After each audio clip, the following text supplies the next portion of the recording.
Mbote mingi bandeko na ngai obolanda ngai ezali ya wabino ndeko Jules Kinsala. Na ye juste pona interpeller bandeko ebele à propos ya arrestation ya wabiso ndeko Ndongia Kongo ne mwana nsemi. Tolandi ba commentaire d'ici et là. Tomoni pende makambo eleki na kanisi tozana mwa liloba moke ya koloba biso ba oyo en tant que ba simple individu oyo tozama sima Ndongia Kongo. Donc ngai boyibi yango eza bongo ndeko na Jules Kinsala pire nsemiste penza. Pire nsemiste. Muto pena ne mwana nsemi ko ba oyo ba na Toulouse ba yebi nsemiste ko sakana te defwa te. Yango toye awa ndeko poto loba moke mingi te. D'abord na félicité ba makesa nyonso. Bandeko na Ndongia Kongo vraiment matondo mingi bolaksiki mobali pe boko tikala ka mibali ba kombata lokola bino na Kongo bazalaka te. Donc kombata lokola oto bengi kesa ya ne mwana nsemi na Kongo azalaka te à part armée na peut-être bandeko komso ba maimaya azalaka te na région moko te okomona combattant lokola ya ne mwana nsemi lokola ba ndeko ya maimai. Peut-être armée, peut-être. Azalagate na Congo. Donc ba makesa ya mibali lokola ba ya lokola ba mambuta vraiment ko banda Toulouse wabino ndeko Kinsala tondi bino kotondo toza elongo. Tozali elongo pona oki bandeko musuna ba commentaire alobaki azanzambe ye bakangi na bango ye ndeko ezamu oyabino ndeko Kinsala yaponga na obeti na beti. Yesu alikaki ne mwana nsemi na makasi ya. Yesu Masia. Ne mwana nsemi benga ka ye maître Jésus. Me bakanga ika mukolo moko. Babeti esete batie kusha daye. Azonga pete. Yesu o ne mwana nsemi benga ka le maître Jésus. Bakanga un seul jour. Batie ye couche babeti esete akufi bakeko exposer ye azonga te ne mwana nsema za Yesu te me bakangi au 4e fois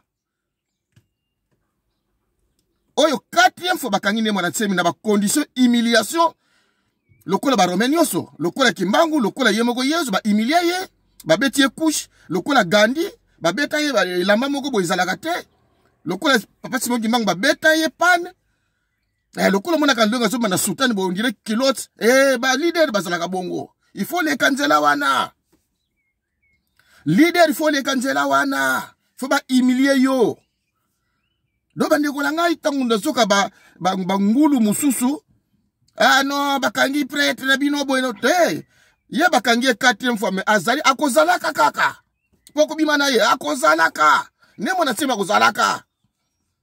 Mais Yesu bakanga un seul jour.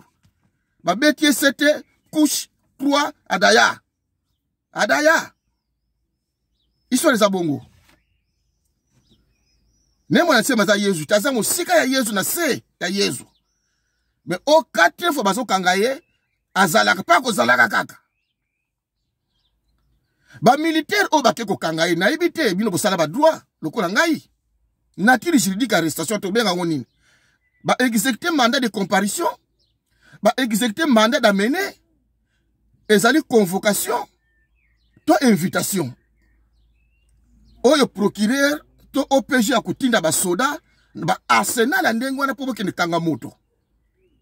Na éviter, boke na ko yoka procès yango, pour ceux qui ngaka procureur, l'office na ko bimisa il y a vice de procédure. Il y a vice de procédure. O boke ko kanga wana mercenaire à côté na minduki na mboka uti mboka mopaya to simple individu oyo justice na posa na ye ba exécuter mandat d'amener mandat de comparution invitation to convocation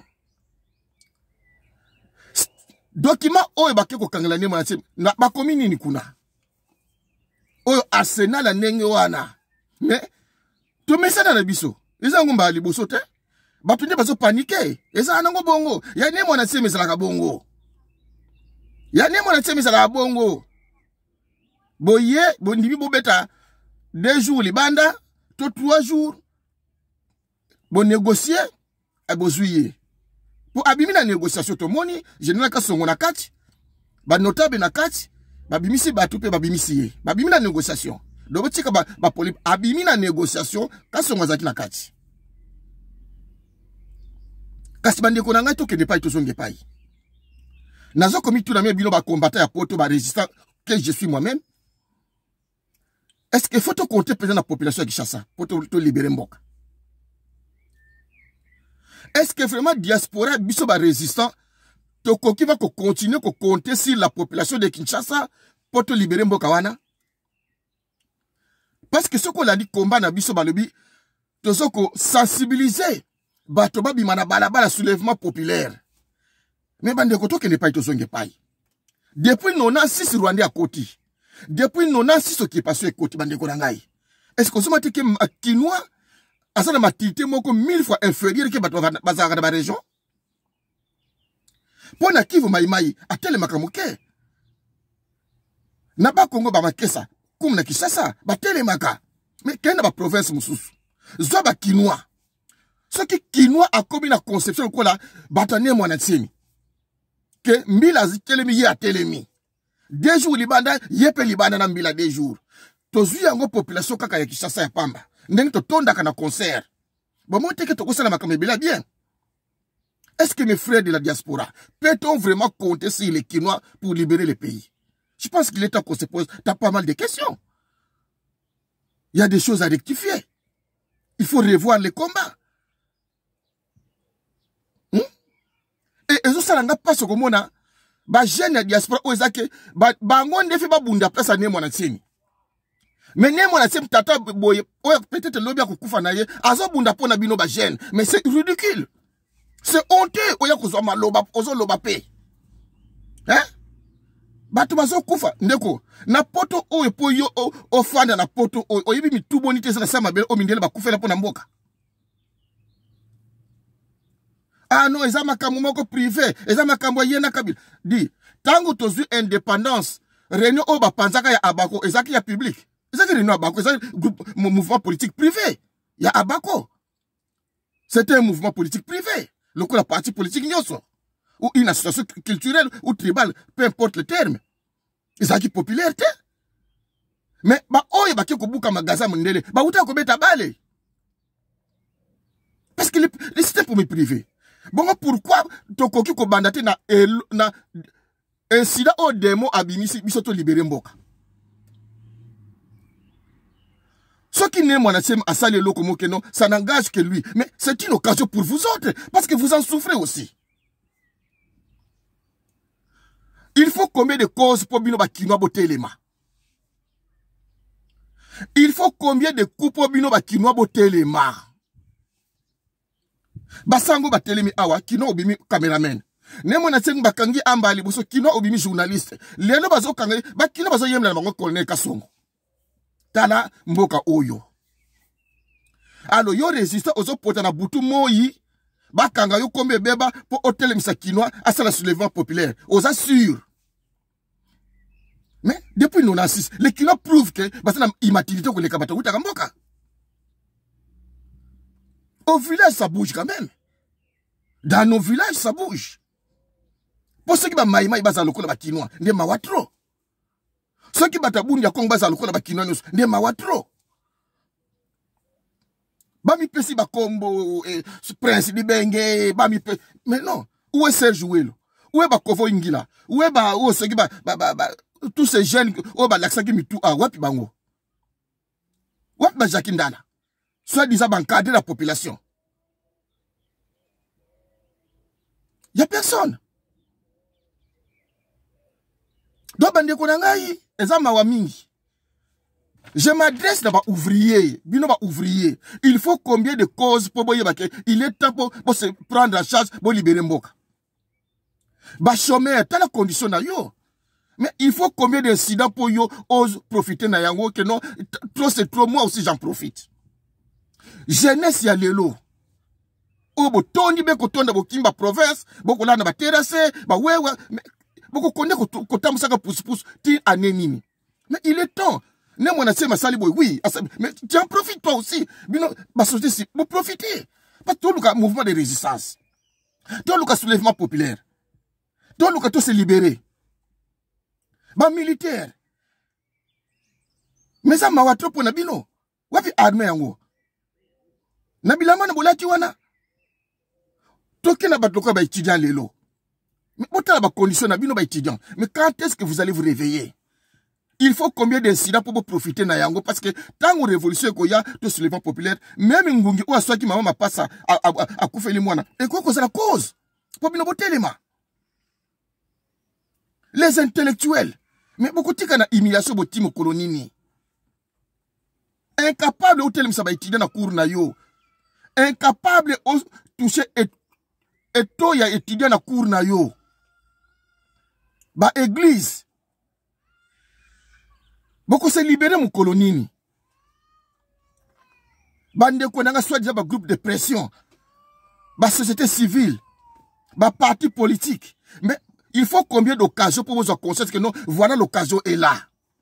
Parce que indépendance zaki occasion ba parti réunion à Bako, bana mai ba profiter mais ba zaki ba to Bako te bango nyoso. Il n'était pas en contact avec Mbuta Kasavubu mais ba profiter. Yango lelo yo mi bengi unitariste lumumbiste. Mais il faut combien d'incidents pour yon soit conscience que non, voilà trop c'est trop, même si je ne suis pas de Bundia Congo, mais occasion yangoyo. Parce que, nazoka moi, na poto awa, oh, bazo sensibiliser, ba Congolais, ba Kinois, ba Telema, bande konanga poto. Mais bota na ba Kinois ngobino bazo sensibiliser. Bazo kangane mona tse, bango bazo bet la kasongo maboko.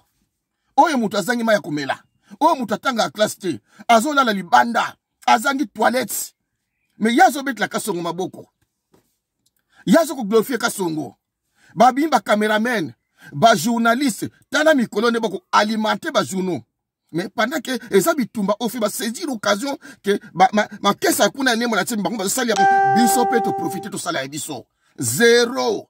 Ba province, ba leki ba kino na maturité politique. Oui. Donc bandi ko na éviter yango na iko na vidéo na pourquoi oyo. Il faut que l'incident pour bino ba congolais, boye ba que il est temps pour nous. Pour révolution tango ya to résistance to soulèvement populaire mais même qui mpese oyo à cause de la cause pour te déclencher même accident moko ya route boye ba tuti mwana moshaba tuti mutu et cause de la cause pour te déclencher pour ya liboso cause la kinini ba penser que réunion à Bako et ba to profiter mais ba no ba kite ke za kama ba Congo ya Mbuta Kasavubu ba profiter kina yango. Donc, même si ils ont les camouflages d'être entre l'État et les mais c'est une occasion de la résistance. C'est une occasion de soulèvement populaire. L'élément déclenchant est là. Bozo beta maboko. Kasongo. Bozo yembla Kasongo. Allez, lobby, allez. Western inotinda mbongo. Non? Bande konanga ba indien lelo ba komi développer ndenge nini. Indien ba bandaka bitumba na kopo ya mungu ane mataka pri. Colonisateur a matisi kopo ya mungu a pris pour coloniser à souffrir à tika ba idéologie politique na ye bakangi Gandhi ba ye na ye na Angleterre mais bana o batikala ka babundi 17 ans Gandhi 17 ans na boloko na Angleterre ba combattant ya Gandhi bazo bunda manifestation na occupa ba ye ko se libérer mais Gandhi a na Angleterre bazo bunda sans Gandhi. Kopo ya mungwa mutemataka pri. Kopo ya mungwa ne liberaka wana kopo ya mungwa. Ça commence par là. Vers ya mungwa colonisateur na mati pri. Et comme il passe pour ya biloko et ça na mungwa pour na yo coloniser. Et bandi wana Gandhi a salisi manifestation ce qui a une semaine. Moto bakangi ye bakin Angleterre. Bana ne batikali. Ba bundi 17 ans. Inde wana tala Inde lelo un état fédéral tala Inde lelo mais bande ko nangai yango nazo tuna il faut combien d'incidents pour bino bakinois bo se soulever Mbuta Fayulu avec tous les respects qu'on te doit to sunga ki yo na cadre ka to sunga IDPS to ke élection to ke na yo po olo bata basundolinga na cadre wana nde to sunga ki yo to za batu ya parti na yo te Mouta mtana parti na ye. mais ce qui fait to sangana pona mboka esengeli ndeko mona mindele basanganaka na cadre to tiki ba parti na biso nyonso to ko sunga mbuta failu po to bito sangana sento ko tort mais ba discours mbuta failu zo tenir yango nde mwana tsema sana ngo faut tenir discours ndenge mwana tsema zo lobela même si azana mabena yi mais yo failu faut lobaka ko na mwana tsemi okoyabo yo bini maloba yo profondeur ezate.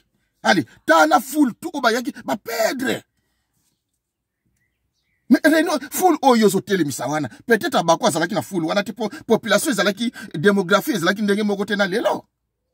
To komi belé makasi lelo. Vu l'accès c'est komi plein lelo par rapport ya ba 5000 avant 1960. Donc abako na bato babunda wana bazalaki belé koleka lelo te parce que qui ça ezalaki peuple lelo kola lelo te. Mais yo bino bozana chance wana ba leader. Ende ko failu oko tondi sangulpe wuti bipai na bipai ba musuku ba futi tike ba wuti bandundu obanino ko bina na suka eloko discours ya makasi ezate peut-être ndeko muzito aso meka kutu o muninga no mususu Jean-Claude Mvwe soki Jean-Pierre Bemba déjà to yebi ke yenda ko remplacer Félix na 2023 yende nto ko remplacer Félix c'est ba signé to yebi na biso que c'est ba sololi. Donc après Félix, va préparer Jean-Pierre Bemba. Deal il y a élection sur Jean-Pierre Bemba. Toyebi, deal les Jean-Pierre Bemba. Allez, ce que yoko yana awa, allez, tout ça dans l'épisode MLC boy, boy na, ya non. Non.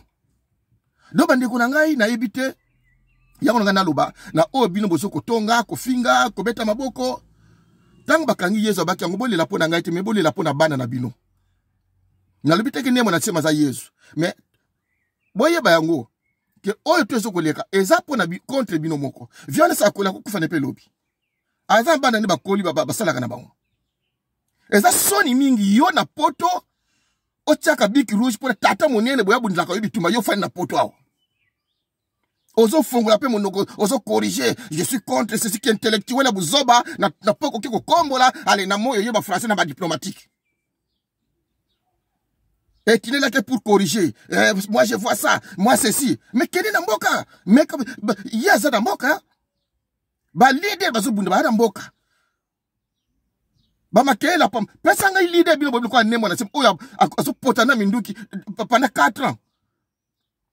Nani, oya potana minduki, nengwana. Leader nini. Ataza na mabena yi. Poko senga pa, azila yeko fa, nabino na poto, wa. Ako yana yepe ebele baza bafanda we bamuta kwebe kepele ebele baza na bango we ako kipe ko ya surtout ya yebani ye azam to boka bangunda te ayebani ebandi gona. Donc yop na jeune ofandi boye soit disant combattant tata monena soko buzwa masasi na place na yo o yo mwana fo bunda pona tata et ofandi awa allez na confinement teva nyongo. Moi, bon, on va se foutre les 15 ans, allez, au télévision, ma moustache, moi, je vois ceci, moi. Sony, bon, quoi, Sony, quoi? Bon, quoi, Sony, collègue, na yo, azana mboka, tata mouné, na zo bunda, na sika, na yo, ba masasi, kuna 2 jours, na bambila. Allez, yo, na confinement, ah, autant la TV, ma kolo, allez, bon, c'est là, ceux qui, y a social, les cas, moi, là, je suis contre là, et moi. Obite, na mboko, batu bakufa. Zobadia muntu. Ah, au fond, tiens, ma kona mesa na poto. Obite bat bakufa na mboko na balide de babisa bato pona ko bunda pona bamboko yo. Oyebi yango te? Hein? Au fond na yo na confinement makolo soki o tiens na mesa teva nyongo na ba voiture na nyongo fandi bozo zela social le mbongo le. Allez, aux autres corriger moi, oui, mais moi non, la démocratie c'est pas comme ça. Zobadia muntu tutu. Fana na mboka ti. Fana na mboka no ba français na mboka. Do bande ko ngai makala ikomi elengi. Makala kuta ni masoko makala ikomi elengi eh. Beaucoup to sana kata dortoir to na mutoko la kamera. Asape prête na ndenge na yi muyibi na ye. Longi pa ye ko rejoindre ye kuna. Makala ikomi elengi. Bango nde bakoyeba babi misabango tote. Poko na make no centre-ville comme na makala. Pour vivre bien, il faut qu'il y ait makala. Elengi makala. Donc c'est le procès. Donc c'est la procédure de bakangie pour la infraction nini. Oh, incitation à la haine, mais incitation à la haine, c'est une infraction matérielle. L'incitation à la haine, c'est une infraction matérielle. Il faut qu'on l'accent à la haine wana, où se trouvent les non-originaires, oyo batiki banda kwa kimi. Il faut les prouver. Il faut prouver que c'est talami tuka, et wuti ba Congo, et ça y a non-originaire ba kimi, parce que ba kesa ba bengani bango. Il faut prouver. Il faut qu'on prouve, nous voilà, nous sommes dans la brousse, ba kimi ba Congo, ba sana ba zamba, parce que, batone mon atsemde ba bengani bango. Il faut les prouver. Tout ça, ba député, ba zakuna, ils ont la maîtrise des choses, et on a des témoins. Tout ça, c'est la procès wana. Toye ba kangie ponani. Je kokwa zaki na boloko, ba futa yimbongoti. Oyo Jean-Pierre Mbemba, 10 ans, ba futa yimbongoti. Franck Dionga wuti obima kuna, ba futa yimbongoti. Mais comment ba futa ba député tout moko ba futa gaité? Premier ça. Ba sali massacre kuna na ba Congo, ba condamner gouvernement, ba papier zali, ba dédommager bango, ba futa te. Pe muta sengi bongo pesa kate, muta kusana nini? Ba barrière oyo ba makesa ba kangi kuna, mais c'est tout à fait normal, ba barrage wana ça appauvrit nos frères et sœurs du bas Congo. Bilanga kosala mbula na maboko. Capital ezala ya $300. Aya futa péage aller-retour. Asema masango oya kolona pona saison soko ya. Atinda bana na classe.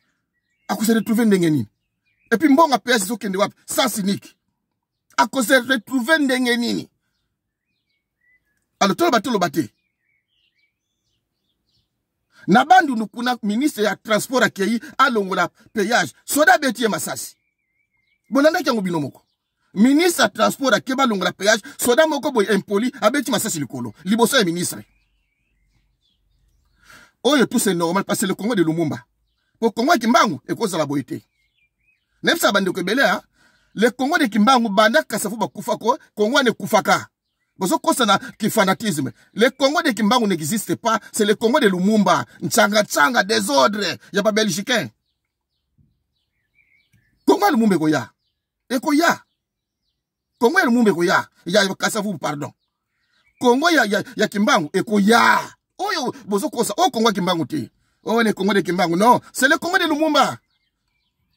Bakabila wana tozomona, ce sont des Lumumbistes. Banda Laura Désiré Kabila, Palou, ce sont des Lumumbistes. Ça ce n'est pas le Congo de prophète Simon Kimbangu. C'est le Congo de Lumumba. Yango zomoni zaboyi. Oyo, Congo Lumumba. Ce n'est pas le Congo de prophète Simon Kimbangu non. Congo de Silaka El Kabako e banéati yango Mobutu aye Lumumbiste, mota Lumumbiste. Mobutu. Aki Lumumbiste. Oh, tout batika Laura Désiré. Nabino Botondia. Mais vous êtes des Lumumbistes. T'as le désordre. Soko kena Ghana. T'as la Ghana ndenge so développement de Konangai. Mais c'était l'état fédéral, hein. Pour bofinga ne mona tsem. Non, il a raison. Ghana wano monaka. Ghana t'as la Ghana. Et c'est l'état fédéral. Inde, oh, ils sont mon Inde, les lois hôtels, Mazulanda, moke. Inde. Et c'est l'état fédéral. Nigeria, oh, sont qui est Nigeria, l'hôtel, Nigeria. C'était l'état fédéral. Afrique du Sud, bon, na kawana tando, dozo kimato kenaka, et ça, état fédéral. Et ça, état fédéral. Wana rien que ba pays mingi zana, misato sukimine en Afrique, à part Inde. Donc, partout où les choses tournent bien, ce sont des états fédéraux. Et ça, tribalisme était. Et ça, tribalisme était. Et ça, mode de gestion. Donc, Bolingi, état sauvagement centralisé pour voler au nord, au sud. Tana moutloko la caméra, moutmoko afin na Kishasa, mais abimisi 180 conteneurs dans Matadi. Mais on sait que na journée moko douane quoi. Na journée moko douane quoi. Donc, 100 conteneurs de bimi dans Matadi, signé caméra, l'équipe Sayango, et l'équipe, et c'est ça l'état sauvagement centralisé. Donc, moutafandi na ye na Gombe, akoko pesa ordre, ba Burundi, ba Koti, ba Sengi, asile, na lopango atata bat na kacha Bukavu. État sauvagement centralisé. Parce que bazu ordre na Bukavu te, bazu yongo pati ya Kishasa. E ba Koti na Bukavu, ba keko senga ngunda, na lopango atata batu. Na état sauvagement centralisé, toko mona ke ngombe a wuti Rwanda, akwe na kacha bandundu, sans que chef Coutumier ayeba. Donc, chef Coutumier a yangi noa, amoni bangombi babimi. Ayebite na kate mabele. Chef Coutumier ayebite, ordre wuti wapi Kishasa na Gombe. État sauvagement centralisé. Il y a une conséquence là. Est-ce que ça c'est un État fédéral pendant Burundi a kokota ko senga ngunda boisa ke frontière dans la frontière ba Kivu se ba yebité. Un État fédéral. Vous êtes sûr que ba Burundi ba kokota na frontière ya mabela Kivu se yebité asutu ke boy batata moko boy na lopango ba ko senga ngunda. Est-ce que ça c'est que dans État fédéral bandu ndo yebité ba ngombe ba kuti Rwanda ba kwaya boy chef kutima sutuki. Est-ce que vous avez un État fédéral vraiment moutafana qui s'est accroché dans l'État fédéral Congo central pesanga 180 conteneurs peke kakaboui. Vous assure. Dans la Congo ya Lumumba, on a dit que ça c'est le Congo de Lumumba, pas le Congo de Kimbangu. Faut pas confondre les choses. Congo ya Kimbangu koyaka tozo bunda pona yango. Ekoya. Donc, moi, si vous avez un bino soki bolango badiamba, alors là, tu as Mobutu, le Congo de Fumu Kimbangu, Congo, non. Oyo Congo Kimbangu te. Biso de ba Congo te olo banabilke. Oh, ils ont Congo Kimbangu te. Congo Kimbangu cause la boité. Et ça humiliation. Ça c'est le Congo de Lumumba. C'est le Congo de Lumumba. Et bandi ceux qui Mobutu a eu la pouvoir, c'est le sol de Lumumbiste. C'est le Congo de Lumumba. Ba Lumumbiste ne va gouverner yango. Ba lingi ko yoka kutu komba fédéralisme te o ba ko so ba auto blende yembala. Pourquoi yuke ka kombo wana? Mais ils allaient mourir à gestion. Ils allaient mourir à gestion. Tout commence par quelque part. Dans le pillage, caméra sala, na gouvernement tout. Parce qu'ils ont le monopole de toutes les provinces. Ils ont le monopole de caisse nationale de l'État. Ils ont le monopole de vos vies. Le monopole de vos terres. Yango moni mboke, tu se libérer l'obité. Que guerre comme business. Business, guerre Kivu, et comme business. Pour qu'on se le dise. Bandeko Kivu, ba yebele la kacha guerre wana. Bazali, ou ba tongi bandako na Kishasa. Bandeko Kivu la majorité. Ba beng bango soki ba lande, soki ba mende, soki ba lande, soki ba bani ba benga bango. Bango la bango, hein. Qu'on se le dise, hein. Parce que c'est ça, l'État unitaire sauvagement centralisé. Donc, bandeko langai, ko kangmane mon atsemi, il faut interpeller Bino. Voyez, d'abord, qui milite pour qui et pourquoi. Même si la cause de Nemonatsem est beaucoup plus centralisée au Congo central, c'est un combat qui engage tout un peuple aussi. Biso toza le colate na Kasai que non, batiki mabele, bangoto batonda qui ça parce que sauf qui peut non. Pour tout le monde à moi ça Félix, ayeko boaka 2000 orphelins na ba Congo.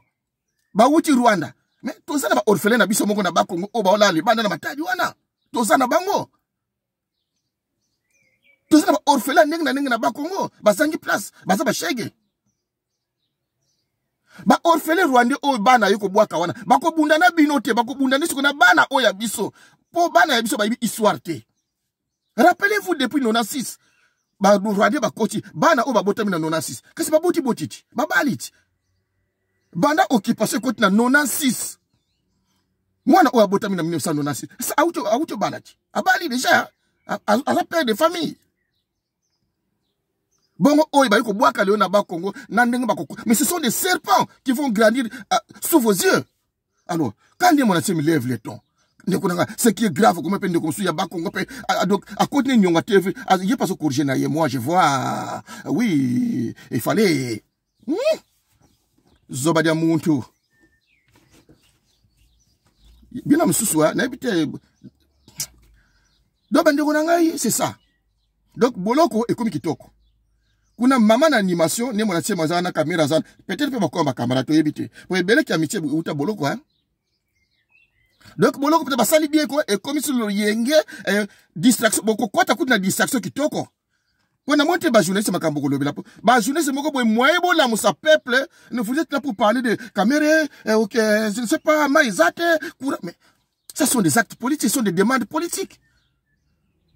Bande koto ke ne pas tout ce que pas bino pe na résistance aba soit ba combattant mais idéologie na petit se boyem ke bolongwa na bino rai mais ba combattant et ba résistant ba longwa na bango na rai ya résistance donc obozo lo ba wana ce sont des demandes politiques, ce ne sont pas des actes de la résistance.